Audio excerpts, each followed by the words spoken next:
ভগবত ভক্তজন, আজকে আমাদের বিষয় পঞ্চদশী বিদ্যারণ্য মুনি বিরচিত পঞ্চদশী বেদান্তের প্রকরণ গ্রন্থ। আমাদের প্রথম অধ্যায় তত্ত্ব বিবেক প্রকরণ, তার 7 নম্বর শ্লোক অবধি হয়েছিল।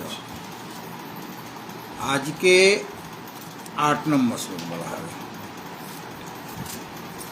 8 নম্বর শ্লোকটি পাঠ করে নিচ্ছি একবার, আমি বলার পর আপনারা সকলে বলবেন। ইয়মাত্মা পরানন্দঃ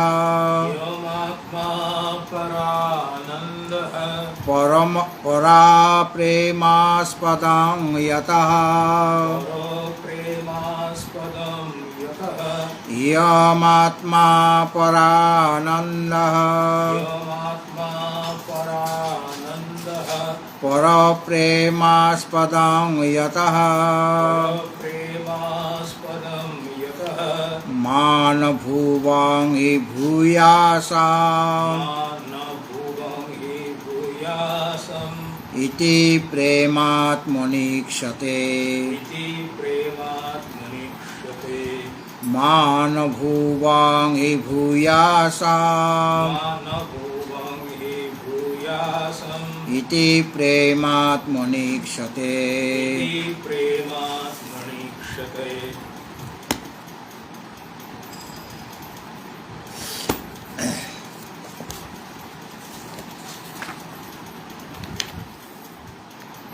পূর্বে আমাদের দেখানো হয়েছে যে নিত্য এবং সংপ্রকাশ যে সম্বিত 3 কালই আছে একই রকমভাবে। জাগ্রত আদি অবস্থাত্রয়ে, সেটা আজকের দিনে হোক, আগামী দিনে হোক, বা অন্য মাসে হোক, বা অন্য বছরে, অন্য যুগে, অন্য অব্দে, জ্ঞান রূপে সব এক। মানে সম্বিত রূপে বা সম্বিতটি এক এবং অভিন্ন, এবং সেই সম্বিত থেকে বিষয় ভিন্ন। ঘটক জ্ঞান, এখানে যে জ্ঞান, সে তার বিষয় যে ঘট থেকে ভিন্ন। এবং এই যে সম্বিত, এই সম্বিতে হচ্ছে আত্মা, এবং এই আত্মা পরমানন্দ স্বরূপ। এটা এখন দেখানো হবে। যে সম্বিতের কথা আগে বলা হলো প্রথম 7টি শ্লোকে মঙ্গলাচরণ নিয়ে। যে সম্বিত সমস্ত অবস্থাতে এক, এবং অতীতের যে সম্বিত, বর্তমান সম্বিত, ভবিষ্যতের সম্বিত, সম্বিত রূপে সব এক, সেটা নিত্য, মানে 3 কালাতীত হয়ে যাচ্ছে। এবং তিনি সম্প্রভা, মানে সম্প্রকাশ। এবং এই সম্বিতেই হচ্ছে আত্মা। সম্বিত মানে জ্ঞান, এবং আত্মা হলেন পরমানন্দ স্বরূপ, যে স্বরূপটা আমরা লাভ করতে চাই। পরমানন্দ সকলে পেতে চাই। দুঃখের আত্যন্তিক নিবৃত্তি এবং পরমানন্দ প্রাপ্তি, এটাই আমাদের লক্ষ্য, এবং এটাকে মোক্ষ বলা। আচ্ছা, ঠিক আছে। এই যে সম্বিত, সেটা যেভাবে যুক্তি সহকারে দেখানো হলো, এই সম্বিত হচ্ছে নিত্য এবং সংপ্রকাশ। এর দ্বারা কি সিদ্ধ হলো, কি প্রমাণিত হচ্ছে? এর দ্বারা আত্মা মানে সম্বিত হলো নিত্য এবং সংপ্রকাশ।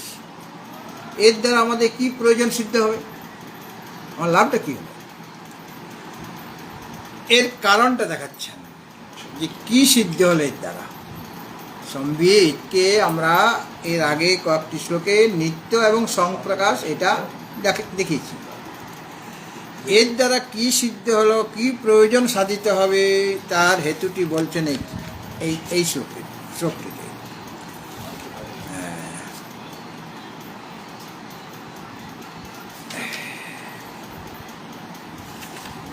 যে ইয়মাত্মা পরানন্দ পর প্রেমাস্পদং যতঃ মান ভুবং হি ভূয়াসম ইতি প্রেমাত্মনীক্ষতে। এটাকে যদি অন্যয় করি তাহলে এরকম হবে ইয়ম আত্মা পরানন্দ। প্রথম ছত্রের ইয়ম আত্মা পরানন্দ। আত্মা স্ত্রীলিঙ্গ, আত্মা পুংলিঙ্গ, ইয়ং ইয়ম পুংলিঙ্গ শব্দ, আর ইয়ং হলো স্ত্রীলিঙ্গ, ইদম হলো ক্লিবলিঙ্গ, বোধ শব্দটা পুংলিঙ্গ যেটা আগে বলেছি, জ্ঞান শব্দটা ক্লিবলিঙ্গ, সম্বিতটা স্ত্রীলিঙ্গ। ইয়ম ইয়ম আত্মা, আচ্ছা ইয়ম বলেছি,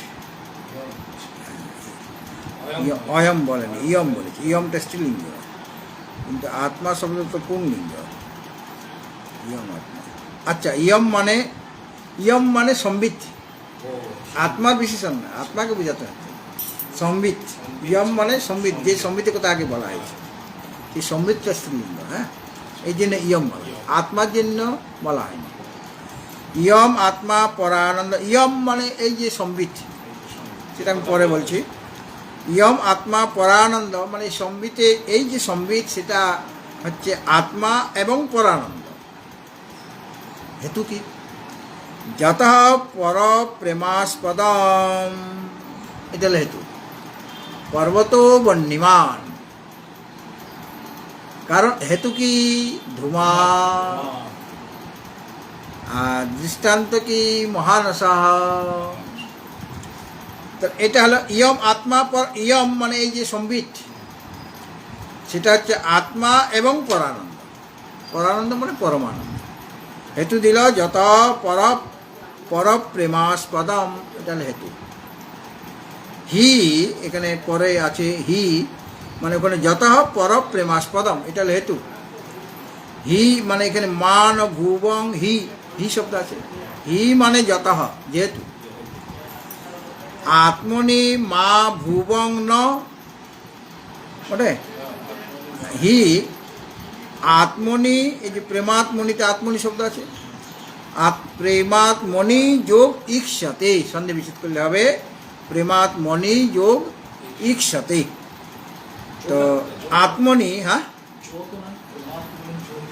যোগ, প্রেমাত্মনি প্লাস ইক্ষতে, যোগ মানে সন্ধিটা আমি বিচ্ছেদ করছি। প্রেমাত্মনি যোগ মানে প্লাস আমরা লিখি না, ইক্ষতে। তো আত্মনি মা ভুবং ন, এই যে প্রথমে আছে মা ন ভুবং, ওটা মা ভুবং ন, আত্মনি মা ভুবং ন। আর ভূয়াসম, আত্মনি মা ভুবং ন ভূয়াসম ইতি প্রেম ইক্ষতে। এই প্রেমটা দেখা যাচ্ছে, এটা অর্থটা আমি বলছি। এখানে একটা অনুমান দেখানো হচ্ছে, অনুমান। পক্ষ, হেতু, পক্ষ, সাধ্য, মানে সাধ্য হলো এখানে, মানে পক্ষ হলো ইয়ম সম্বিত, এই সম্বিত। সাধ্য কি? আত্মা পরানন্দ, মানে তার মধ্যে আত্মত্ব এবং পরমানন্দত্ব আছে। হেতু কি? যত পর প্রেমাস্পদম, সে হেতুটি দেখাচ্ছেন। এই সম্বিত আত্মা হতে পারে, এই সম্বিত হলো আত্মা। ইয়ম আত্মা বা ইয়ম সম্বিত আত্মা, এই সম্বিত হচ্ছে আত্মা, সম্বিতটা আত্মা। আত্মা হলো সাধ্য। হেতু কি?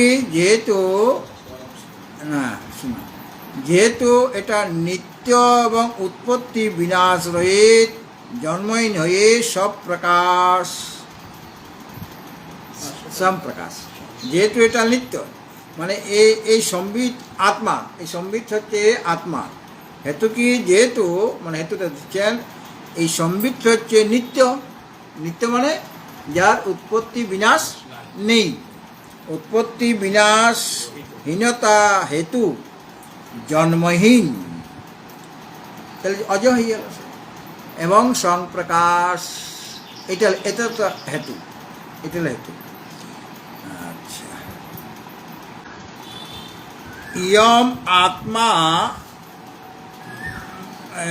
আচ্ছা, ইয়ং সংবিত, ইয়ং সংবিত আত্মা ভবিতুম অরতি।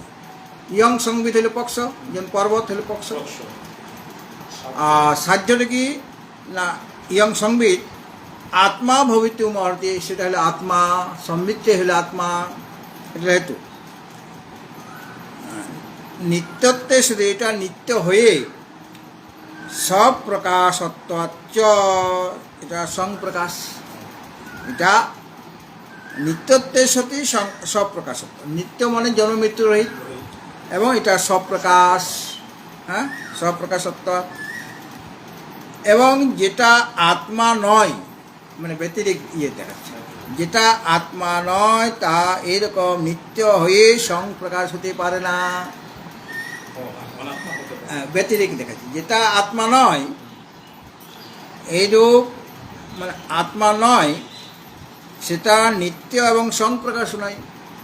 নিত্য এবং সংপ্রকাশ যদি হয় তাহলে সে আত্মা, কেননা যেটা আত্মা নয় সেটা নিত্যও হবে না, সংপ্রকাশও হবে না, মানে ব্যতিরেক এটা দেখা বোঝানো হলো। মানে ইয়ং সংবিত আত্মা ভবিতুম অর্হন্তি, অর্হতি, এই আত্মা, এই যে সংবিত আত্মা আত্মা হওয়ার যোগ্য, কেন? নিত্যত্বে সতি সংপ্রকাশত্বাৎ, যেটা নিত্য হয়ে সংপ্রকাশ, হ্যাঁ হ্যাঁ, জন্মৈব, যেটা এরকম নয়, সেটা সংস্কৃতি বলা হচ্ছে। আমি এখানে বললাম যেটা আত্মা নয় সেটা নিত্য হয়ে সংপ্রকাশ হবে না, সেটা নিত্য এবং সংপ্রকাশ কোনোটাই হবে না। জন্মৈব, যেটা এরকম নয়, ন তদ এবং, সেটা যেটা যে আত্মা, যেটা আত্মা নয় সেটা নিত্য হয়ে সংপ্রকাশ হতে পারে না, ব্যতিরেক দেখানো। হ্যাঁ, দৃষ্টান্ত কি? যথা ঘট, দৃষ্টান্ত হল কি? যথা ঘট, কেননা এটা ব্যতিরেক দৃষ্টান্ত দেখানো হয়েছে, মানে যথা মানে একটা দৃষ্টান্ত দেখাতে হবে, তো ব্যতিরেক দৃষ্টান্ত দেওয়া যায়। যেমন ঘট, ঘটটি কি আত্মা? তাহলে ঘটটা আত্মা নয়, আত্মা নয় বলে এই কারণে সেটা নিত্যও নয়, সংপ্রকাশও নয়, ব্যতিরেক দৃষ্টান্ত দেখালো। সবসময় যে অন্যায় দৃষ্টান্ত দেখা যায় তার কোনো মানে নেই, হ্যাঁ, ব্যতিরেক দৃষ্টান্ত দিলেই চলবে। হ্যাঁ, যথা ঘটা, তাহলে কি হলো জিনিসটা? ইয়ং সংবিত, এটা পক্ষ আমার, আত্মা ভবিতুম অর্হতি, এটা হলো সাহায্য, মানে আত্মা হবে। হেতু কি? নিত্যত্বে সতি সংপ্রকাশত্বা, যেটা নিত্য হয়ে সংপ্রকাশ, হেতুবশত ওই সংবিতটা নিত্য বটে, সংপ্রকাশ বটে, কাজে ওটা আত্মা হবে। জন্মৈবং ন তদেবং, যেটা এরকম হয় না সেটা আত্মাও নয়। যথা ঘট, যেমন ঘট, ব্যতিরেক দৃষ্টান্ত, ব্যতিরেক দৃষ্টান্ত, অন্যায় দৃষ্টান্ত, অন্যায় দৃষ্টান্ত কোথায় পাবে? আত্মা ছাড়া কি যা আছে সব তো অনাত্মা হয়েছে। তাহলে এই ঘট আত্মা নয়, যথা ঘট, এই ঘট আত্মা নয়, যেহেতু এই ঘট নিত্যও নয়, সংপ্রকাশও নয়, হ্যাঁ, সেহেতু তাহা সম্বিতও নয়। ঘটটা সংবিত কি? ঘটটা কি সম্বিত? মানে জ্ঞান, ঘটটা তো জ্ঞানের বিষয়। তাহলে ঘটটা যেহেতু এটা সম্বিত নয়, তাহলে সম্বিত হলে সেটা আত্মা। ইয়ং আত্মা, ইয়ং সংবিত আত্মা ভবিতুম অর্হতি, হেতুটা কি দেখানো হলো? নিত্যত্বে সতি সংপ্রকাশত্বাৎ, এটা হলো হেতু, যেটা নিত্য এবং সংপ্রকাশ হবে সেটা আত্মা হবেই। যেটা আত্মা নয় সেটা নিত্য হয়ে সংপ্রকাশ হবে না, নিত্য হবে না, সংপ্রকাশ হবে না। জন্মৈবং ন তদেবং, যেটা এরকম নয় সেটা সেরকম নয়। যথা ঘট, কেননা ঘটটা আত্মা নয়। কেন ঘট আত্মা নয়? কেননা এটা নিত্যও নয়, সংপ্রকাশও নয়, কাজেই এই জন্য ওই যে ঘট সেটা সম্বিতও নয়। ঘটটা কি সম্বিত? ঘট তো বিষয়। আত্মার যে নিত্য সম্বিত স্বরূপতা, আত্মা নিত্য স্বরূপ, আর নিত্য সম্বিত স্বরূপতা, মানে সংবিত স্বরূপত্ব আছে আত্মার মধ্যে, সেটা সিদ্ধ হওয়াতে আগে আমরা দেখিয়ে দিয়েছি যে সংবিতটা কি? নিত্য এবং সংপ্রকাশ। আত্মাও নিত্য এবং সংপ্রকাশ, বটে না? আত্মা নিত্য এবং সংপ্রকাশ, আত্মা নিত্য এবং সংপ্রকাশ হওয়াতে সত্যতাও সিদ্ধ হলো, অর্থাৎ সেটা সত্যও হবে। আত্মা নিত্য এবং সংকরা, যেটা নিত্য এবং সংকরা সেটা সত্য, সেটা কোনোদিন বাধিত হবে? বাধিত না হলে সেটা সত্য হয়ে যাবে। এই জন্য তার মধ্যে সত্যতা আছে, কেননা নিত্যতা থেকে ভিন্ন সত্যতা নাই। যেটা নিত্য সেটাই সত্য, যেটা নিত্য সেটাই সত্য। যেটা ত্রিকালে বাধিত হয়ে যাবে সেটা মিথ্যা, সেটা মিথ্যা, সত্য নয় মানে মিথ্যা। আর এটা নিত্য এবং সংকটাস, যেহেতু নিত্যত্ব আর সত্যত্ব দুটো জিনিস এক। নিত্য মানে তিন কালে আছে, আর সত্যটা তো তিন কালে থাকবে। যেহেতু এটা নিত্য, এই সংবিত হলো নিত্য, আর আত্মাও হলো নিত্য এবং মানে সংবিত রূপতা, সে নিত্য সংবিত রূপতা। আত্মা হলো নিত্য সংবিত, যে সংবিত নিত্য। তাহলে পর আত্মা সত্য হয়ে গেল, তার মধ্যে সত্যতা আছে, মানে সত্যত্ব আছে। কেননা নিত্যত্ব আর সত্যত্ব দুটো আলাদা জিনিস না, নিত্যটাই সত্য। যেহেতু বাচস্পতি মিশ্র বলেছেন যে নিত্যতা রূপ যে সত্যতা, নিত্যতা রূপ যে সত্যতা, নিত্যতা মানে নিত্যত্ব, নিত্যত্ব রূপ যে সত্যত্ব, সেটাই যে বস্তুর আছে সেই বস্তু এই নিত্য এবং সত্য হবে। যার মধ্যে নিত্যত্ব আছে, সত্যত্ব আছে, ওটা ধর্ম, তাহলে সেটা নিত্য এবং সত্য হবে কিনা? সেটা নিত্য এবং সত্য হবে। বাচস্পতি মিশ্র এইরকমভাবে বলেছেন যে নিত্য সংবিত রূপত্ব প্রসাধনেন, নিত্য সংবিত, সংবিত হল নিত্য, সংবিত স্বরূপ প্রসাধনেন, এটা সাধনের দ্বারা সত্যত্বম অপিস সাধিতম ভবতি, যেটা নিত্য হবে সেটা সত্যত্বও এসে যাবে, সেটাও সাধিত হয়ে গেল, নিত্য প্রমাণিত হয়ে গেল, তার মানে সেটা সত্য বটে। নিত্যত্ব অতিরিক্ত সত্যত্ব অভাবাৎ, নিত্য থেকে ভিন্ন, নিত্যত্ব অতিরিক্ত, নিত্য থেকে অতিরিক্ত বা ভিন্ন সত্যত্ব অভাবাৎ, কোনো সত্যতা নাই। নিত্যত্ব এটাই সত্য, নিত্যতা মানেই সত্যতা, নিত্যতা থেকে আলাদা কোনো সত্যতা নেই। নিত্যত্বং সত্যত্বং তদ যস্য অস্তি তদ নিত্যং সত্যম ইতি বাচস্পতি মিশ্রই উক্তত্বাদ ইতি ভাব। বাচস্পতি মিশ্র মানে ভামতি, যে ভামতি টিকাকার, মানে ব্রহ্মসূত্রের ভাষ্যের টিকাকার, ভামতি টিকাকার, তিনি বাচস্পতি মিশ্র, রত্নপ্রভা, হ্যাঁ, তিনি বলেছেন যে যেটা নিত্য হবে, নিত্যতা যার মধ্যে আছে তার মধ্যে সত্যতা থাকবে, দুটো আলাদা জিনিস নয়। এবং এটা যার আছে, নিত্যত্ব এবং সত্যত্ব যার আছে, সেই বস্তুটা কী হবে? নিত্য এবং সত্য। হ্যাঁ, এটা বাচস্পতি মিশ্রই উক্তত্বাৎ, বাচস্পতি মিশ্র এটা বলেছে, মানে ভামতি বলেছে। আত্মন আনন্দ স্বরূপ আনন্দরূপত্বং সাধয়তি, আত্মার এখন মানে সম্বিতে আত্মা এটা প্রমাণ করে দিল। এবং ওই যে আত্মা, সেটা হলো পরানন্দ স্বরূপ, মানে পরমানন্দ স্বরূপ, সেটা এখন দেখাচ্ছে। সেই আত্মাই হলো পরানন্দ, মানে পরমানন্দ। প্রথমে সংবিতে আত্মা এটা প্রমাণ করা হলো, এরপর কি বলা হচ্ছে? ওই আত্মাটাই হলো পরমানন্দ। প্রথমে কি প্রমাণ হলো? অনুমানের দ্বারা যে ওই সংবিতটাই হলো আত্মা, ব্যতিরিক্ত দৃষ্টান্ত বোঝানো হলো।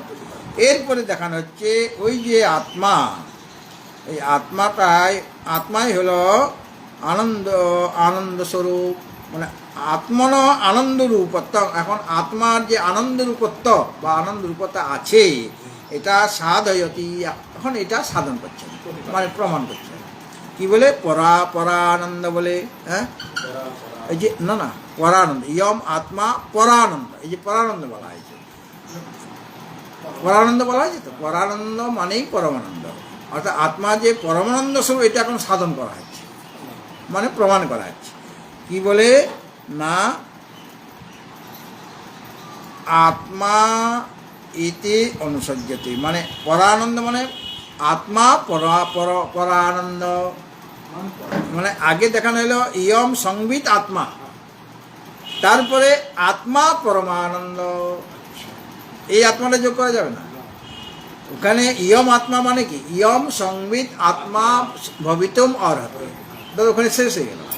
এবং অয়ম আত্মা পরমানন্দ, এই যে পরানন্দ আছে এর সাথে আত্মাটা যোগ করে নিতে হবে আলাদা, ওই আত্মাটা নয়। ওই আত্মা তো সংবিদ যে আত্মা সেটা প্রমাণ হলো, ইয়ম সংবিদ আত্মা মানে ওটা প্রমাণ হওয়ার পরে অয়ম আত্মা পরমানন্দ পরানন্দ, এই আত্মাটা অনুসজ্জিত হলো। অনুসজ্জিত মানে আমি আত্মাটা আলাদাভাবে ওতে যোগ করলাম, ওটা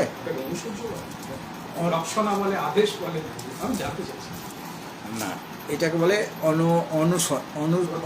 এটাকে বলে অনুসজ্জতে। এখানে মূলে এতে আছে, টিকাতে আছে অনুসজ্জতে। অনুসজ্জতে বর্গজ্যে জফলা তয়েকা, মধ্যাহ্নস বর্গজ্যে জফলা তয়েকা, অনুসজ্জতে মানে ওটা আনা হচ্ছে, ওটা নাই, আত্মা শব্দটা নাই কেন? আত্মা তো যেটা আছে সেটা তো ওর জন্য, সংবিদটাই আত্মা, এটা প্রমাণিত হয়ে গেল, ওখানে আত্মার কাজ শেষ।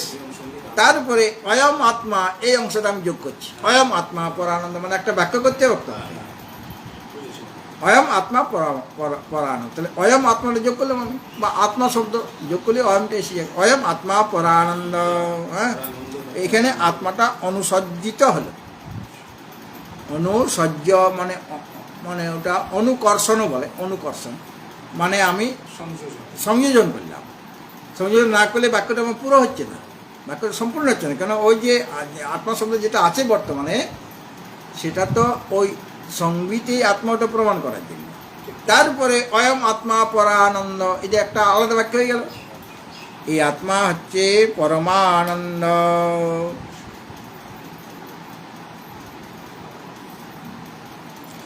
আচ্ছা, সত্য কাকে বলে? আগে যে বলা যে নিত্য হলে সত্য হবে, সত্য কাকে বলে?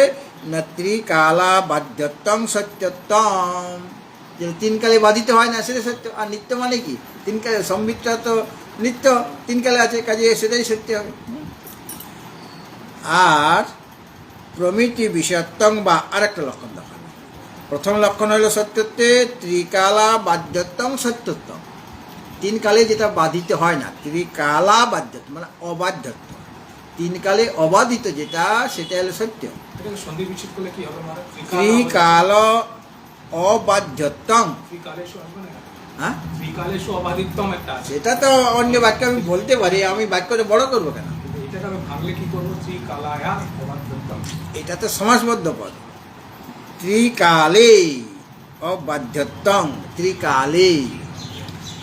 তো এটা হলো একটা লক্ষণ সত্যত্বের। আরেকটা লক্ষণ বলছেন প্রমিতি বিষয়ত্বং বা মানে কালত্রয়ের দ্বারা যেটা বাধিত না সেটা সত্য, ওটাতে বলা হলো ত্রিকালা বাধ্যত্বং সত্যত্বম।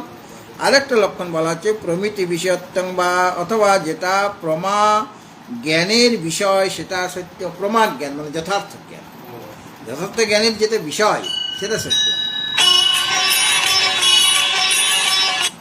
প্রমাণ জ্ঞানের যেটা বিষয় সেটা সত্য, মানে প্রমিতি বিষয়ত্বং বা আরেকটা সত্যের লক্ষণ বলা হলো। তাহলে একটা বলা হলো যে ত্রিকালা বাধ্যত্বং সত্যত্বম, আরেকটা বলা হলো লক্ষণ সত্যত্বের লক্ষণ প্রমিতি বিষয়ত্বং বা, অথবা এটার অর্থ কি না যেটা প্রমা জ্ঞানের বিষয়, প্রমিতি বিষয়ত্বং প্রমা জ্ঞানের যেটা বিষয় সেটা হলো সত্য। আর নিত্য কাকে বলে? উৎপত্তি বিনাশ রাহিত্যং নিত্যত্বম, যার উৎপত্তি এবং বিনাশ নাই সেটা নিত্য, যার উৎপত্তি বিনাশ নাই। যার উৎপত্তি থাকবে তার বিনাশও হবে, সেটা অনিত্য হবে, বুঝলে? সুতরাং নিত্যত্বের লক্ষণ হলো উৎপত্তি বিনাশ রাহিত্যং নিত্যত্বম। আর আরেকটা লক্ষণ বলছে নিত্যত্বে ধ্বংসা প্রতিযোগিত্যং বা, এটা ন্যায়ের ভাষা, কঠিন লাগবে না, এটা বুঝতে পারলেন? উৎপত্তি বিনাশ রাহিত্য নিত্যত্ব, আর ধ্বংসা প্রতিযোগিত্যং বা, যেটা উৎপত্তি বিনাশ হয় সেটা নিত্য, উৎপত্তি বিনাশ রাহিত্য নিত্যত্বম, অথবা যার ধ্বংসরূপ অভাবের প্রতিযোগী হয় না। ঘটাভাবের প্রতিযোগী হলো ঘট, ঘটাভাব, তার প্রতিযোগী হলো অভাবের, যেটা যার অভাব সেটা হলো প্রতিযোগী। ঘটাভাবের প্রতিযোগীকে ঘট। সেরকম একটা ঘট আছে, সেটা ধ্বংস হয়ে গেল মানে নষ্ট হয়ে গেল, ঘটটা ধ্বংস হয়ে গেল মনে করুন। তাহলে সেই যেটা ধ্বংসরূপ অভাবে প্রতিযোগী হয় না, ধ্বংসের অভাব, ঘট ধ্বংসের অভাব, সেই তাহলে তার মানে ঘট ধ্বংসের অভাব, তাহলে সেটা তো ঘটাভাব হয়ে যাবে। তার যে অভাবে প্রতিযোগী, ঘটাভাবে প্রতিযোগিতা ঘট, তো যে অভাবে প্রতিযোগী হয় না মানে যার অভাব নাই, যে অভাবে প্রতিযোগী হয় না সেটা নিত্য। আর সেটা আর যার অভাব সূচিত হয়, সেটা যার অভাব সূচিত হয় তাকে প্রতিযোগী। প্রতিযোগী কাকে বলে? যেমন ঘটাভাব, যার অভাব, ঘটের অভাব, তাহলে যার অভাব মানে ঘটের অভাব, তাহলে ঘট হলো প্রতিযোগী। ঘটাভাব মানে ঘটের অভাব, তাহলে যার অভাব সেটাকে কি বলা হচ্ছে? প্রতিযোগী। তাহলে তাহলে আত্মার কি কোনো সঙ্গে অভাব হয়? তো সেই অভাবের প্রতিযোগী নেই, মানে ঘটটা আছে, তাকে আমি ধ্বংস করে দিলাম, তাহলে ঘটের অভাব হয়ে গেল কিনা? সে অভাবের প্রতিযোগী ঘট, প্রতিযোগী তো ঘট আছে। কিন্তু আত্মার যে ধ্বংসের কোনো প্রতিযোগী নেই, মানে ধ্বংসাভাবের যার ধ্বংসাভাবের যে প্রতিযোগী, মানে প্রতিযোগিতা, ধ্বংসের যে প্রতিযোগী নাই, ধ্বংস অপ্রতিযোগিতা, ধ্বংসের যে প্রতিযোগী নাই, অর্থাৎ ঘটটা ধ্বংস হয়ে গেল, তাহলে ঘটাভাব হয়ে গেল, তাহলে ওখানে অভাবে প্রতিযোগী ঘট আছে। সেরকম আত্মা যদি ধ্বংস হতো তাহলে তার প্রতিযোগী থাকতো, কিন্তু ওই আত্মার যে বিনাশ, সে বিনাশের অভাব এর প্রতিযোগী নেই, মানে আত্মার কোনো সময় বিনাশ হয় না, এটাই বলতে চাইছে, আত্মার কোনো সময় বিনাশ নাই, সেটা নিত্য। আর এইভাবে নিত্যতার সিদ্ধি দ্বারা নিত্য যখন হয়ে গেল, সংবিত হলো আত্মা, সে আত্মা নিত্য। আর নিত্য যখন সিদ্ধ হয়ে গেল, তাহলে তার সত্যতাও সিদ্ধ হয়ে গেল, সত্য হবে। এখন আত্মার আনন্দ রূপতা ওটা বলা হচ্ছে, অয়ম আত্মা পরানন্দ। এটা পূর্বোক্ত আত্মা শব্দটি বসাইয়া অর্থ করতে হবে। আগের যে আত্মা আছে সেটা আবার বসাতে হবে। ইয়ম সম্বেত আত্মা, আত্মা শব্দ আছে ঠিকই, কিন্তু এই আত্মাটা আবার বসাতে হবে। এটাকে বলা হচ্ছে অনুকর্ষণ করা বা অনুসজ্জিত হওয়া। মানে পূর্বের যে আত্মা শব্দটা আছে আমার এখানে, ইয়ম আত্মা, ওই আত্মাটা আরেকবার বসাতে হবে, ওই একই আত্মা দ্বারা হবে না, আরেকটা আত্মা শব্দ, ওই আত্মাটা আরেকবার বসাতে হবে। হ্যাঁ, মানে অয়ম আত্মা পরমানন্দ, পরানন্দ, মানে ওটা অনুসজ্জিত করা হবে। সেই সম্বিত রূপ আত্মা, যাকে সম্বিত বলা হয়, কারণ ইয়ং সংবিত আত্মা, ওই সংবিত আত্মাটা সংবিত রূপ যে আত্মা, মানে জ্ঞানস্বরূপ যে আত্মা, সেটা পরহ আনন্দ। ওই যে পরানন্দ আছে না, পরহ আনন্দ, পরহ যোগ পরম আনন্দ লাগাচ্ছে, পরানন্দ শব্দ আছে ওখানে, পরহ আনন্দ সমাস হয়ে পরানন্দ হয়ে গেছে। আর আমি যদি বিগ্রহ পদ নিই, বিগ্রহ বাক্য করি, তাহলে পরহ আর আনন্দ, পরস্য অসৌ আনন্দ, যে যিনি পর মানে শ্রেষ্ঠ এবং আনন্দ, পরানন্দ এটা সমাসবদ্ধ পদ। পরস্য অসৌ আনন্দস্য, যেটা পর মানে শ্রেষ্ঠ এবং আনন্দ স্বরূপ, ঠিক আছে? তাহলে পর আনন্দ, তাহলে এই যে সংবিত রূপ যে আত্মা, সেটা পর আনন্দ।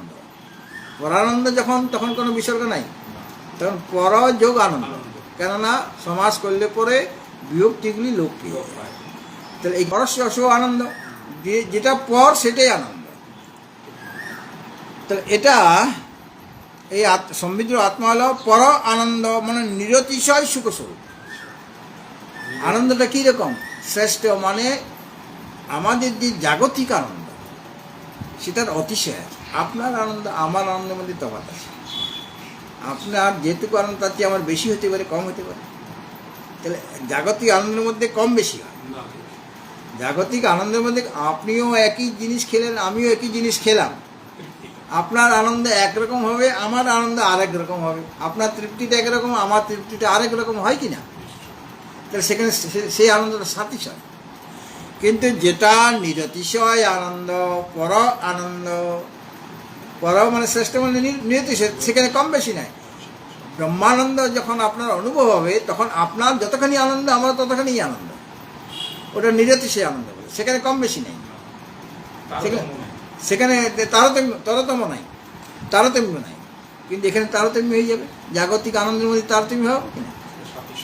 আপনিও 60,000 টাকা মাইনে পাচ্ছেন, আমিও 60,000 টাকা একই অফিসে একই পদে আছি, একই মাইনে পাচ্ছি, কিন্তু আপনার ওই 60,000 টাকা পেয়ে আপনার যেরকম আনন্দ, আর ওই 60,000 টাকা পেয়ে আমার সেই রকম আনন্দ না হতে পারে, বা বেশি হতে পারে। আপনারও 60,000 টাকা সংসার চলছে না, আমার আনন্দে চলছে, আমি 30,000 টাকা ব্যাংকে জমা করে দিচ্ছি, এরকম হতে পারে কিনা। তাহলে পর একই মাইনে পেলেও, একই খেলেও আনন্দের তারতম্য হয়ে যায়। কিন্তু যেখানে নিরতিশয় তারতম্য নাই, এটা এই জন্য পরা আনন্দ। তার হেতু কি না, যত পর প্রেমাস্পদম, যেহেতু এই আত্মা পরম প্রেমের আস্পদ, আস্পদ মানে আশ্রয়, পরম প্রেম। পুত্র মিত্রে প্রেম আছে আমার, আজকে প্রেম আছে, কালকে প্রেম নাও থাকতে পারে। আজকে আমি ছেলেটাকে খুব ভালোবাসছি, কালকে আমি ভালো নাও বাসতে পারি। আমার স্বার্থে যদি আঘাত লেগে যায়, তার প্রতি প্রেম থাকবে। বা আমার 3টা পুত্র আছে, এক পুত্রের প্রতি একরকম প্রেম, দ্বিতীয় পুত্র তার প্রতি অন্যরকম প্রেম, কম বেশি হয়ে গেল। কিন্তু হ্যাঁ, তার সকলেই পুত্র, কাজে সেই প্রেমের কম বেশি হচ্ছে কিনা। কিন্তু এই যে আত্মা, সেটা পরম প্রেমের আস্পদ, পরম প্রেম মানে সেখানে নিরতিশয় প্রেম, পরম প্রেমাস্পদম। আস্পদ মানে আশ্রয়, আশ্রয়। কিন্তু এই যে পুত্র, ধন, দেহ, ইন্দ্রিয়াদি উপাধি বর্জিত হলে আত্মায় সর্বাধিক প্রীতির বিষয় রূপে অনুভূত হন। পুত্রের প্রতি প্রেম আজ আছে, কাল নাই। ধনের প্রতি প্রেম আজ আছে, কাল আমি সব ধন ছেড়ে দিয়ে পালিয়ে গেলাম, সাধু বাবা হয়ে গেলাম। শরীরের প্রতি আমার যে ভালোবাসা আছে, কালকে আমার ভালোবাসা নাও থাকতে পারে, বৈরাগ্য উদয় হয়ে যেতে পারে। ইন্দ্রিয়াদিকে আজকে যেরকম ভালোবাসছি, সেরকম পরে ভালোবাসা নাও থাকতে পারে। সুতরাং পুত্র, ধন, দেহ, ইন্দ্রিয়, এগুলো তো সব তো উপাধি। সেই উপাধি বর্জিত হলেই আত্মায় সর্বাধিক প্রীতির বিষয় হয়ে যায়। সবচেয়ে বেশি ভালোবাসি কাকে? আত্মাকে। তিনি পরম প্রেমাস্পদম, কারণ সেখানে ভালোবাসাটা বেশি আমার। ন বা অরে পত্যু কামায় পতি প্রিয় ভবতি, আত্মনস্তু কামায় পতি প্রিয় ভবতি, এগুলো সব আসবে। হ্যাঁ, তো ওখানে মানে পতি যে পত্নীকে ভালোবাসছে, পত্নীকে ভালোবেসে সে নিজে আনন্দ পায়। আর যখন নিজে আনন্দ পাবে না, তখন পত্নীকে চলো তুমি নিজের রাস্তা দেখো, আমি নিজের রাস্তা দেখছি, এরকম হয়ে যায় কিনা। বা আছে, সংসারে আছে ঠিকই, কিন্তু সেই ভালোবাসাটা আর নাই, সেই প্রীতির বিষয়টা নাই। কাকে মানে, কিন্তু যেখানে প্রীতিটা কখনো কমে না, সেটা হলো তাকেই আমি বেশি করে ভালোবাসি, তিনি পরম প্রেমের আস্পদ। সেখানে কোনো মানে আমি আমার ক্রোধ হয়ে গেছে বা কোনো আঘাত পেয়েছি, আমি আমার শরীরটাকে ত্যাগ করে দিতে পারি, আত্মাকে ত্যাগ করতে পারবো, কারণ তিনি পরম প্রেমের আস্পদ। মানে নিজের অপমান বা নিজের অভিমান বা নিজের অহংকার রাখার জন্য আমি অনেক কিছু ত্যাগ করে দিতে পারি, কিন্তু একজনকে ত্যাগ করা যাচ্ছে না, তিনি পরম প্রেমের আস্পদ। এই জন্য বলছেন যে এই যে আত্মা হলো পর আনন্দ, নিরতিশয় আনন্দ স্বরূপ। তার হেতু বলো যত পর প্রেমাস্পদম, যেহেতু তিনি পরম মানে নিরতিশয় প্রেমের আশ্রয়। পুত্র, ধন, দেহ, ইন্দ্রিয় ইত্যাদি উপাধি বর্জিত হলে আত্মায় সর্বাধিক প্রীতির বিষয় হয়ে থাকেন, সেই রূপেই অনুভূত হন তিনি। এই জন্য তিনি পরানন্দ। এইভাবে অনুমান দেখানো হলো এখানে। হ্যাঁ, ওখানেও যে এই যে সম্বিত আত্মা, এই জন্য একটা অনুমান দেখানো হয়েছে।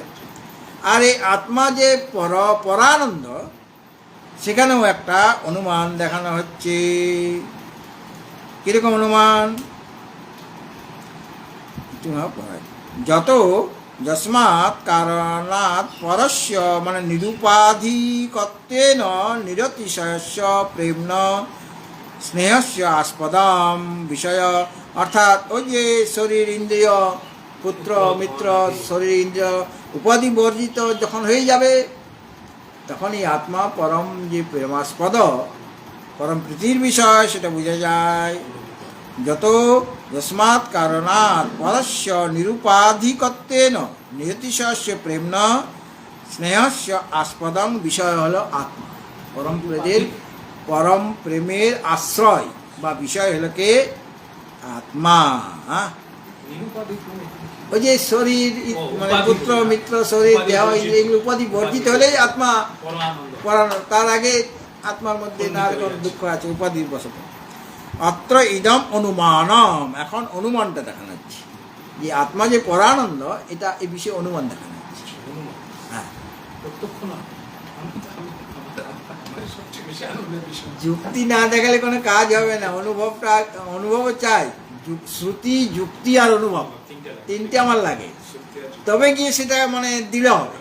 শুধু আমি আমার অনুভব বলে আপনার অনুভব ভুলতে পারি। এইখানে শ্রুতি কি বলছেন ওই বিষয়ে, যুক্তি কি বলছে, আর আপনার অনুভব কি বলছে, তিনটা লাইন যদি এক হয়ে যায়, তিনটা বিন্দু একই রেখা যদি এসে যায়, তখন সেটা ঠিক। শ্রুতি যুক্তি আর অনুভব তিনটা জিনিস চাই। যেমন শ্রুতি চাই, যুক্তি চাই, অনুভব চাই। কেবল অনুভবে কাজ হবে না। সে অনুভব আমি তো শানুকে পুরুষ বলে মনে করতে পারি, সেটা কি ঠিক না হতে পারে। এই জন্য অনুমান দেখাচ্ছেন যে আত্মা পরমানন্দ রূপ, আত্মা হলে পক্ষ, আর পরমানন্দ রূপ মানে পরমানন্দ রূপতা, মানে যে বান মান বর্জিয়া সাধ্যান গর্জিয়া, যদি না থাকে বান মান, বলো যদি না থাকে বান মান তো চড়াইয়া সাধ্য, তয় বয়ে তো ব আর তা একই জিনিস, মানবত্ব আর মানবতা একই কিনা। সুতরাং আত্মা পরমানন্দ স্বরূপ, আত্মা হলো পক্ষ, আর পরমানন্দ স্বরূপ মানে পরমানন্দ স্বরূপতা হলো সাধ্য বা পরমানন্দ রূপত্ব। ওরে হ্যাঁ, পরমানন্দ রূপতা, আত্মা হলো রূপ স্বরূপ একই, পরমানন্দ রূপত্ব তাহলে সাধ্য, পক্ষ কি আত্মা, মানে আত্মাতে পরমানন্দ রূপত্ব আছে, তাহলে পরমানন্দ রূপত্ব এগুলো সাধ্য। হেতু দেখাতে হবে না পরম প্রেমাস্পদত্বাৎ, ওই পঞ্চমী বিভক্তিতে ছেড়ে দাও তাহলে সেটা হেতু হবে। ধুমাতে পঞ্চমী বিভক্তি ছেড়ে ধুমটা হলো হেতু, তাহলে পরম কি পর প্রেমাস্পদত্বাৎ, পরম প্রেমের আস্পদ, ওটা হেতু। আত্মা পরম প্রেমের আস্পদ, আস্পদ মানে আশ্রয়। ইয় পরমানন্দ রূপ ন ভবতি, ওইরকম ব্যতিরেক দৃষ্টান্ত দেখাচ্ছে। আগে যেমন ব্যতিরেক দৃষ্টান্ত ঘট দেখানো হয়েছিল, ইয় পরমানন্দ রূপ ন ভবতি, যেটা পরমানন্দ রূপ হবে না, ন অসৌ পরম প্রেমাস্পদত্তম, সেটা পরম প্রেমের আস্পদও হবে না। যেটা পরমানন্দ স্বরূপ নয় সেটা পরম প্রেমের আশ্রয় নয়, যথা ঘট ব্যতিরেক দৃষ্টান্ত। তাহলে পর এটা অনুমানটা বুঝতে পেরেছেন। অনুমানটা কি হলো না, আত্মা পরমানন্দ রূপ, পক্ষ আর সাধ্য বলতে হলো। হেতু কি পরম প্রেমাস্পদত্বাৎ, এটা হলো হেতু। দৃষ্টান্ত, এই দৃষ্টান্ত কি ব্যতিরেক দৃষ্টান্ত, ইয় পরমানন্দ রূপ ন ভবতি, যেটা পরমানন্দ রূপ হবে না, হয় না, ন অসৌ পরম প্রেমাস্পদম, সেটা পরম প্রেমের আস্পদও নয়, ব্যতিরেক দৃষ্টান্ত। যথা ঘট, ঠিক আছে, যেটা পরমানন্দ স্বরূপ নয় সেটা পরম প্রেমের আশ্রয় নয়, যথা ঘট, ঘট কিরকম দৃষ্টান্ত, একটা ঘট দেখার না, ঘটটা প্রসিদ্ধ দৃষ্টান্ত। যথা ঘট সেরূপ এই আত্মা পরম প্রেমের আস্পদ নয়, এইরকম বটে কি ঘটটা পরম প্রেমের আস্পদ নয়, ঘটটা কি পরম প্রেমের আশ্রয়, ঘট ছাড়া কি আর কোথাও প্রেম নাই আপনার? আজকে যে ঘরটাকে ভালোবাসছেন কালকে সেই ঘরটাকে পরম প্রেমে না বলে পুরানো হয়ে গেছে, আর জলটা ঠান্ডা হয় না, নতুন বেটার চাই, হ্যাঁ নতুন চাই। এখন গ্রীষ্মকাল নতুন ঘট চাই আমার, পুরোনো ঘটে জল খাওয়া আমার হবে না, কেননা এটা ঠান্ডা হচ্ছে না। তাহলে আগে ওই ঘরটা আপনার পরম প্রেমের আস্পদ ছিল, মানে প্রেম ছিল। আজকে 1 বছর পরে সেই ঘটের প্রতি প্রেম নাই, বা যদি কানাটা ভেঙে যায়, দূর কানা ভাঙা, এটা কোনো সৌন্দর্য নাই, তাহলে ওটা আমি পাল্টে দিলাম। তাহলে ঘটের মধ্যে ঘট কি পরম প্রেমের বিষয়? বিষয় নয়। তাহলে এখানে কি বলা হলো, যে যেটা পরমানন্দ রূপ নয় সেটা পরম প্রেমের আস্পদও নয়, আস্পদ হয় না, যেমন ঘট। তাহলে এই যে আত্মা সেটা পরম প্রেমের আস্পদ নয়, এরকম বটে কি? তাহলে আত্মা পরম প্রেমের আস্পদ, কারণ এই পরম প্রেমের আস্পদ নয় এই কথা আমি বলতে পারি না। আত্মা কিন্তু অন্য ঘরটা পরম প্রেমের আস্পদ নয়। আজকে প্রেম আছে তো কালকে নাও থাকতে পারে, হ্যাঁ, কালে ওই ঘরটাকে সরিয়ে দিয়ে আমি অন্য ঘর আনলাম, হ্যাঁ। তো আত্মা পরম প্রেমের আস্পদ নয় এই কথা আমি বলতে পারি না, সেই হেতু পরমানন্দ নয় এই কথাও বলতে পারি না। আত্মা যদি পরম প্রেমের আস্পদ নয় এই কথা আমি বলা যায় না, তাহলে তিনি পরম প্রেমের পরমানন্দ নয় এই কথাটা আমি বলতে পারি না। মানে এখন প্রশ্ন হলো যে এরকম শঙ্কা হয়, আত্মা পরম প্রেমী আস্পদ কী করে হলো? আমরা অনেক সময় বলি আমাকে ধিক্কার দিই কিনা নিজেকে, অনেক সময় খুব অপমান পেলাম, বা আমি সংসার থেকে চালাতে পারছি না, আমার ছেলে মেয়ে আছে, পত্নী আছে, সংসার চালাতে পারছি না, খরচ দিতে পারছি না, আমি পুরুষ হয়ে কী হলাম, আমাকে এরকম অনেক সময় ধিক্কার আসে কিনা? তো আমাকে এইরকমভাবে নিজের সম্বন্ধে অর্থাৎ আত্মার সম্বন্ধে দেশ দেখা যায়, তাহলে প্রেম কোথায় রইল? নিজেকে আমি ধিক্কার দিচ্ছি কিনা? ধিক্কার দিয়ে আমি নিজে সুইসাইড করে বসছি অনেক সময়, মানে নিজের শরীরকে ত্যাগও করে দিচ্ছি। সেহেতু আত্মাকে কি করে পরম প্রেমের আস্পদ বলতে পারো? শঙ্কা করছে, শঙ্কা যাচ্ছে যে আমরা তো লোকে বলে এরকম যে নিজেকে ধিক্কার দেয়, তো এইভাবে নিজের সম্বন্ধে বা আত্মার সম্বন্ধে দেশটা দেখা যায়, তাহলে প্রেম তো দেখা যাচ্ছে, দেশ দেখা যাচ্ছে। সেহেতু আত্মাকে প্রেমের আস্পদ বলা হচ্ছে, সেটা অসিদ্ধ।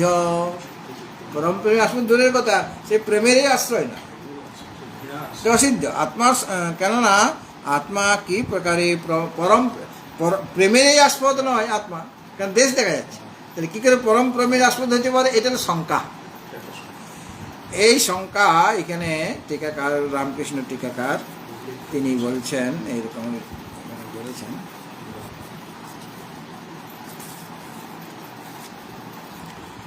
যে ননো আত্মনি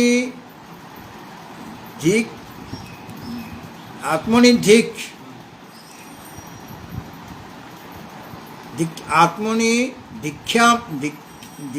দীক্ষাম ইতি দেশস্য, মানে আত্মার মধ্যে দেশ দেখা যায়, মানে নিজেকে ধিক্কার দিচ্ছে, এরকম দেশ দেখা যাওয়াতে হ্যাঁ দীক্ষাম ইতি দেশস্য উপলভ্যমানত্ব, দেশ দেখা যাচ্ছে আত্মাতে। তাহলে কি করে সে আত্মা প্রেমের আস্পদ হতে পারে? এটা অসিদ্ধ হয়ে গেল। আর যদি প্রেমের আস্পদ না হয়, তাহলে কোথাও পরম প্রেমাস্পদত্তম আত্মা পরম প্রেমের আস্পদ কী করে হবে? কেন? দুঃখ সম্বন্ধ নিমিত্তকত্বে না, দুঃখের সাথে তার সম্পর্ক রয়ে গেল, সে দুঃখ পাচ্ছে বলে তো ধিক্কার। দুঃখের সাথে সম্বন্ধ বশত নিমিত্তকত্বেন অন্যতা সিদ্ধত্বাৎ প্রেমনাশ্চ আত্মনি অনুভব সিদ্ধত্বাৎ মৈবম ইতি পরিহরতি। এই যে সংখ্যাটা দেখা যাচ্ছে, যে আত্মার মধ্যে নিজের মধ্যে ধিক্কার দেখা যায়, তাহলে এটা তো আমার দেশ দেখা যাচ্ছে আত্মা। তো দেশ দেখা দিলে সেটা প্রেমের আস্পদেই না, তাহলে পরম প্রেমের আস্পদ কী করে হতে পারে? এইরকম সংখ্যা যখন হলো, তার উত্তরে বলা হচ্ছে যে এইরকম তুমি এটার পরিহার করছেন যে আত্মার সেই দেশ দুঃখের সাথে সম্বন্ধে নিমিত্ত উৎপন্ন হয়, অর্থাৎ যে আত্মার প্রতি যে দেশটা উৎপন্ন হচ্ছে, মানে ধিক্কার আসছে, মানে দেশ এসে গেছে, সেই দেশ দুঃখের সাথে সম্বন্ধরূপ নিমিত্ত থেকে উৎপন্ন হবে। দুঃখ এসেছে বলেই তো দেশ হচ্ছে, ওটার থেকে আমি দুঃখ পাচ্ছি, এই জন্য দেশ করছি। যার যার সাথে যেটাকে আমি দেশ করছি তার মানে সে আমাকে দুঃখ দিচ্ছে, এই জন্য আমার দেশ হচ্ছে। তো দুঃখের সাথে সম্বন্ধরূপ নিমিত্ত বসতে হয়ে থাকে, অর্থাৎ আত্মা স্বভাবত দুঃখ সম্বন্ধ বিবর্জিত হলেও আত্মার সাথে দুঃখের কোনো সম্পর্কই নাই। আত্মা স্বভাবত দুঃখ সম্বন্ধ বর্জিত।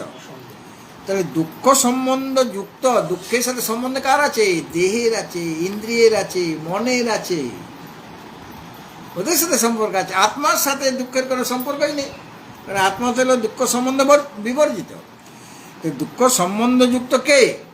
দেহ, মানে শরীর, মানে উপাধিগুলি। হ্যাঁ হ্যাঁ, মাত্রা মানে ইন্দ্রিয় বিষয়, এগুলি তো দুঃখ দেয় বা জাগতে সুখ দেয়।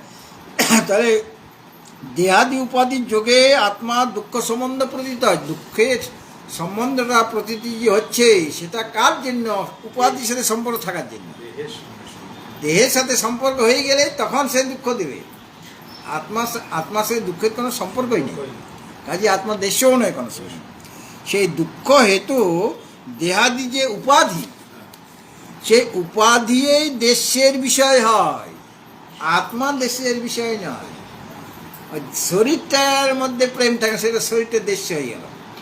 শরীরটা আমাকে দুঃখ দিচ্ছে, পুত্র আমাকে দুঃখ দিচ্ছে, পুত্রের প্রতি প্রেমটা আমার নষ্ট হয়ে গেল। হ্যাঁ, সে প্রেম ছিল আগে, এখন দেশ এসে যাচ্ছে পুত্রের প্রতি। বৃত্ত যে যার প্রতি আমার প্রেম ছিল, সেই বৃত্তই আমাকে দুঃখ দিচ্ছে। আমার টাকা পয়সা আছে বলে ছেলে মেয়েরা আমাকে ছিঁড়ে খাচ্ছে, হয় কি না? তখন আপনার কি মনে হয়? টাকা পয়সা না থাকলেই ভালো হতো, এরকম মনে হয় কি না? এগুলো আচ্ছা তোমরা নিয়ে না, সব আমাকে দিন একটা পয়সা রাখতে হবে, এরকম রাগ করে বলে দেয় কেউ? তো বৃত্তের প্রতিও দেশ এসে যাচ্ছে, উপাধি। আত্মার যে উপাধি, শরীর, ইন্দ্রিয়, বৃত্ত, মিত্র ইত্যাদি, ওই উপাধির সাথে দুঃখের সম্পর্ক আছে, ওরাই দেশীয় হবে। আত্মা কোনো সময় দেশীয় হয় না। দেহাদির অধ্যাসবশত আত্মাও দেশের বিষয় বলে প্রতিধান মাত্র। আসলে আত্মা কোনো সময় দেশীয় নয়, কারণ তার মধ্যে তো কোনো দুঃখ নাই, দুঃখ সম্বন্ধ বর্জিত তিনি। আত্মা স্বরূপত দেশের বিষয় হন না। উপাধির সাথে সম্পর্ক হওয়াতে উপাধির দুঃখ আছে, উপাধিগুলি দেশীয়, কিন্তু উপাধি তো আত্মা থেকে ভিন্ন। শরীর, ইন্দ্রিয়, মন, বুদ্ধি সব তো আত্মা থেকে ভিন্ন কিনা? তাহলে আত্মা দেশে কি করে হবে? দেহাদি মানে শরীর, দেহাদি উপাধি, সেই দুঃখ হেতু দেহাদি উপাধি দেশের বিষয় হবে। দেহাদি যে উপাধিগুলি সেগুলি দুঃখের বিষয় হবে এবং সেগুলি দেশে হবে। দেশ সেখানে থাকবে, আত্মাতে কোনো দেশ নাই। কিন্তু ওদের সাথে মানে দেহাদি উপাধির সাথে অধ্যাসবশত আত্মাতে দেশীয়টা, আত্মা দেশীয় বলে বা দেশের বিষয় বলে প্রতীত হয় মাত্র। আসলে আত্মা দেশীয় নয়, আত্মার মধ্যে সর্বদাই প্রেম আছে। আত্মা স্বরূপত দেশের বিষয় হন না। উপাধির জন্যে আত্মাকে আকাশ মহাকাশ কখনো সীমিত হয় না। সীমিত কখন হয়ে গেল? ঘট উপাধি বসত, তাই না? তাহলে মণিমন্ত্র ঔষধাদির দ্বারা লুপ্ত যে দাহিকা শক্তি, একটা তপ্ত লোহদণ্ড আছে, সেটা তো দাহিকা শক্তি আছে। কিন্তু আমি যদি বা সূর্যকান্ত মণি আর চন্দ্রকান্ত মণি, সূর্যকান্ত মণি তার একটা তেজ আছে, কিন্তু চন্দ্রকান্ত মণি হলো শীতল। বা কোনো একটা জিনিস গরম আছে, ম্যাজিশিয়ান সেই গরম লোহাটাকে ধরবেন, তার হাত পড়ছে না কেন? সে তার হাতে কিছু মণি আছে, অথবা মন্ত্র জানে, অথবা কোনো ঔষধ আছে। তার জন্য ওই যে দায়িকা শক্তিটা লুপ্ত হয়ে গেছে। সে লোহাটা, গরম লোহাটা তাকে পোড়াতে পারছে না কেন? সে কোনো মণির পড়েছে, তার হাতে কোনো মণি আছে, বা কোনো সে মন্ত্র জানে, বা কোনো ঔষধ প্রয়োগ করছে। সে ওষুধ প্রয়োগ করলে দায়িকা শক্তি নষ্ট হয়ে যায়। হ্যাঁ, মণি, মন্ত্র, ঔষধ এটার দ্বারা দায়িকা শক্তি নষ্ট হয়ে যায়। তা সেই অগ্নির অগ্নিতে দায়িকা শক্তি থাকে। তাহলে লুপ্ত দায়িকা শক্তি যে অগ্নিটা লুপ্ত দায়িকা শক্তি হয়েছে কিসের জন্য? ওই মণি মন্ত্র ওষুধের জন্য। এবং তখন দুঃখ সম্বন্ধজনিত দেশরূপ নিমিত্তবশত আত্মাও, ওখানে অগ্নিটা যেমন ওই উপাধির জন্য মণি মন্ত্র ঔষধ এই জন্য তার দায়িকা শক্তিটা লুপ্ত হয়ে গেছে। অগ্নি যদি না থাকে তাহলে আবার দায়িকা শক্তি এসে যাবে। ঠিক সেরকমভাবে আত্মা স্বভাব সিদ্ধ হচ্ছে কি? প্রেমের আস্পদ। প্রেমের আশ্রয় হলো আত্মা। আত্মা দেশের আশ্রয় নয়। কিন্তু পরমা প্রেমাস্পদ যে রহিত বলে প্রতীত হচ্ছেন। কেন? উপাধির জন্য। এখানে উপাধির জন্য যেমন অগ্নির দায়িকা শক্তি নাই, সেরকম উপাধির জন্য প্রেমটা প্রতীতি হচ্ছে না, দেশ প্রতীতি হচ্ছে উপাধির জন্য। উপাধি কি? শরীর, ইন্দ্রিয় ইত্যাদি।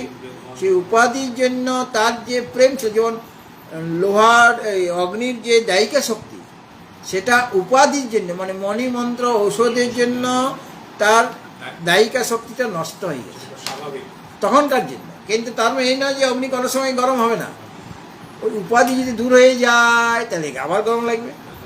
ঠিক সেরকমভাবে আত্মার স্বভাব সিদ্ধ, যেমন অগ্নির স্বভাব হলো দায়িকা শক্তি তার থাকছে, সেরকমভাবে আত্মার স্বভাব হলো সেই পরম প্রেমের আস্পদ। কিন্তু উপাধির জন্য তাকে দেশের আস্পদ বলে মনে হচ্ছে, প্রতীত হচ্ছে। যেমন ওখানে দায়িকা শক্তি নাই বলে প্রতীতি হচ্ছে। মণিমন্ত্র ঔষধ উপাধিগুলি না থাকলে ওগুলি সরে যায়, যদি তাহলে গেল।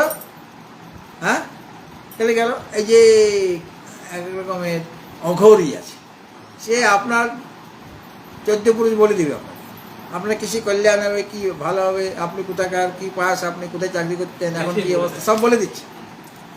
কিন্তু সে কানের মধ্যে এক রকমের ময়লা ঢুকিয়ে রাখে। তার মানে ওটাই তার সিদ্ধি। ওটা যতক্ষণ থাকবে ততক্ষণ সে বলে যাবে। যদি কোনো কারণে কান থেকে ময়লা বেরিয়ে যায়, ওই ময়লাটা বিশেষ ময়লা, হ্যাঁ হ্যাঁ, সেটা বেরিয়ে গেলে আর কিছু বলতে পারবে না। তাহলে উপাধির জন্য সে বলতে পারছে, মানে ওই জিনিসটা সে রেখেছে। আর ওটা যদি না থাকে তাহলে সে কিছুই বলতে পারবে না, সে কিছুই জানে না। মল গু এই জন্য বলছিলাম। যাই হোক, ঠিক সেরকমভাবে পরম প্রেমের আস্পদ রহিত যে মনে হচ্ছে আত্মাকে, সেটা উপাধির জন্য। উপাধি সরে গেলেই পরম প্রেমের আস্পদ বলে অনুভব হবে আমার। উপাধি রহিত হয়ে গেলে মানে তখন ওই যে ওটা প্রেমাস্পদ তখন কোথায়? ওই যে উপাধি, যে ধন, পুত্র, মিত্র, দেহ ইত্যাদি, সেটা প্রেমের বিষয় হয়ে যাচ্ছে উপাধিতে। আবার সেটা দেশেরও বিষয় হচ্ছে। যদি তাদের কাছ থেকে দুঃখ পায় তাহলে প্রেমের আস্পদ থাকছে না, দেশ এসে যাচ্ছে। এইরূপে সে আত্মার মধ্যে যে দেশ, আত্মদেশ দুঃখ সম্বন্ধরূপ নিমিত্ত জনিত বলে অন্য প্রকারে সিদ্ধ হয়। আর প্রেম আত্মার অনুভব সিদ্ধ। দুঃখ আছে বা আত্মার দেশ, সেটা উপাধিবশত সিদ্ধ হচ্ছে। আর উপাধি হ্যাঁ, উপাধিবশত মানে আত্মাতে এসেছে, আত্মাকে স্পর্শই করতে পারছে না। আগন্তুক হলে তো সে এসে যেত, সে আত্মাকে স্পর্শই করতে পারছে না। সেটা তো আছে শরীর, ইন্দ্রিয়, মন, বুদ্ধি বা পুত্র, মিত্র, কলত্র, বৃত্ত ইত্যাদিতে আছে। তাহলে ওটা সরে গেলে তখন প্রেমে আত্মার যে পরম প্রেমের আশ্রয়, সেটা অনুভব সিদ্ধ। আমি নিজেকে সবচেয়ে বেশি ভালোবাসি বলেই শরীরকে অনেক সময় ত্যাগ করে দিচ্ছি, শরীরের দেশ এসেছে। কেন আমি সুইসাইড করলাম? কেননা আমি নিজেকে ভালোবাসি সবচেয়ে বেশি। সবচেয়ে বড় বন্ধুকে, বড় প্রেম আমার কার সাথে আছে? আমার আত্মার সাথে। উপনিষদকে ধীরে ধীরে নিয়ে যাবে উপনিষদ দিকে। এইভাবে আত্মার মধ্যে যে প্রেম, সেটা অনুভব সিদ্ধ। আর উপাধির দ্বারা কি মনে হচ্ছে? সেটার মধ্যে প্রেম নাই, দেশ আছে, যখন দুঃখ পায়। এই জন্য আত্মার প্রেমাস্পদতা অসিদ্ধ নয়। তাহলে পরম প্রেমেরও আস্পদ হয়ে যাবে। এইভাবে ওই শঙ্কার সমাধান করা হলো যে আত্মাতে দেশ আছে, তুমি কি করে ওটা পরম প্রেমের আস্পদ হবে, সেটার সমাধান হয়ে গেল। এখন হি আত্মনি মা ভুবম ন ভূয়াসম ইতি প্রেম ইক্ষতে, প্রেম যে আছে আত্মাতে সেটা বলছেন এখানে।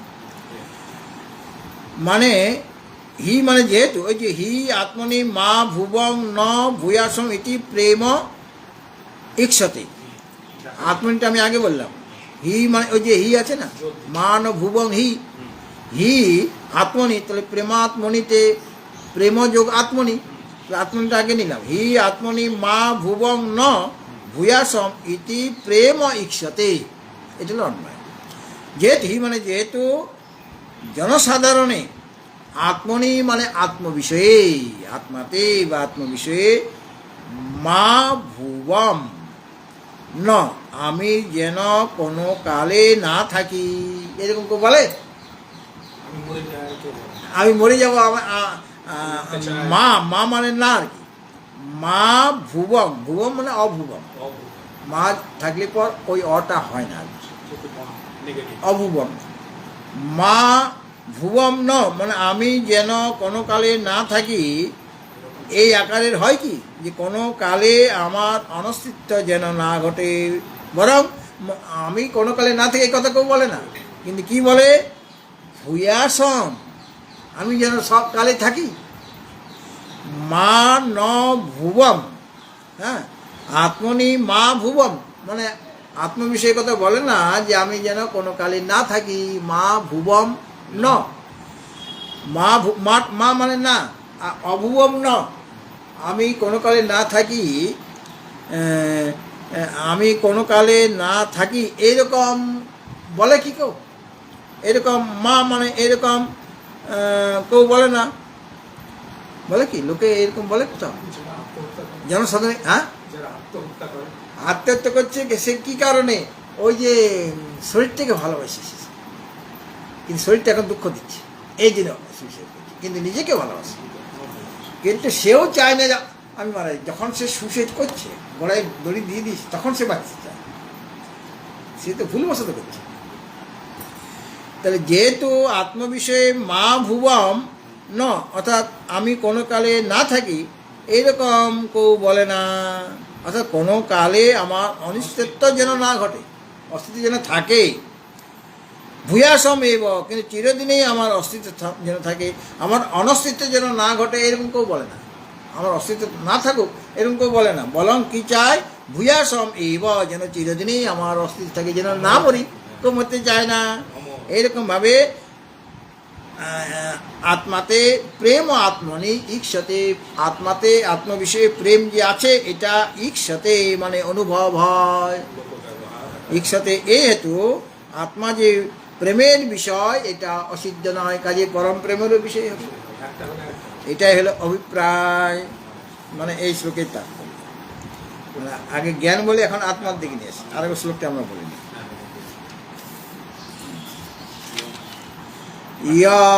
ইয়মাত্মা পরা, আমি আগে বলার পর ইয়মাত্মা পরানন্দঃ পরপ্রেমাস্পদং যতঃ মানভুবং হি ভূয়াসাম ইতি প্রেমাত্মনীক্ষতে। হরি ওম পূর্ণমদঃ পূর্ণমিদং পূর্ণাৎ পূর্ণমুদচ্যতে পূর্ণস্য পূর্ণমাদায় পূর্ণমেবাবশিষ্যতে। ওম শান্তি শান্তি শান্তি। হরি ওম শ্রী গুরুভ্যো নমঃ। হরি ওম।